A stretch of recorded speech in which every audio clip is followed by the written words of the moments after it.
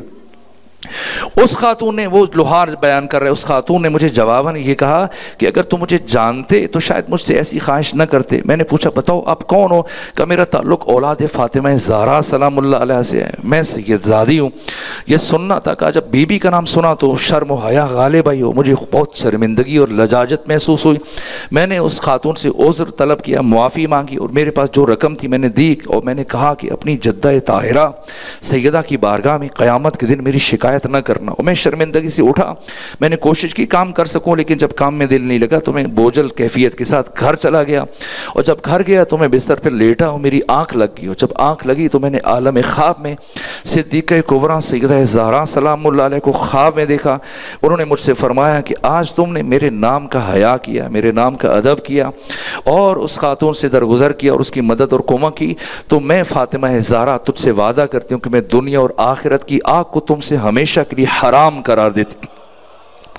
یہ صدیقہ کبریٰ، ہمارے پاس کوئی امید نہیں ہے، کوئی عمل اس قابل نہیں کہ ہم مطمئن ہو جائیں کہ ہاں قیامت کے دن جبکہ انبیاء علیہم السلام گھٹنوں کے بل چل رہے ہوں گے، اگر امید شفاعت ہے تو صرف اور صرف فاطمہ زہرا سلام اللہ علیہ کی ذات۔ اہل سنت محدثین نے یہ روایات بیان کی ہیں، خود جناب علی متقی ہندی صاحب کنز العمال نے بیان کیا کہ روز قیامت کے دن جناب سیدہ میدان معاشر میں آئیں گی، وہ ادب، وہ جو پروردگار سیدہ کی نسبت جس کا اظہار کیا جائے گا، وہ ساری چیزیں بجائے خود، لیکن بس آخری جملہ کہ جب سیدہ جنت کے دروازے پر پہنچیں گی، خود سب سے پہلے قیامت کے دن خدا جس ہستی سے فرمائے گا کہ آپ جنت میں جائیں، یہ صدیقہ کبریٰ سیدہ زہرا سلام اللہ علیہ ہوں گی۔ اور لیکن جب بی بی جنت کی، محدثین نے لکھا کہ جب آیت اللہ قزوینی نے اپنی کتاب فاطمہ الزہرا من المہد الی اللحد، باقی محدثین نے، مورخین سیرت نگاروں نے تحریر کیا کہ سیدہ جنت کے دروازے پر رک جائیں گی، خدا استفسار کرے گا میرے حبیب کی بیٹی آپ دروازے پر کیوں رک گئیں؟ جنت آپ کی منتظر ہے، جنت آپ کی مشتاق ہے، آپ جنت میں تشریف لے جائیے۔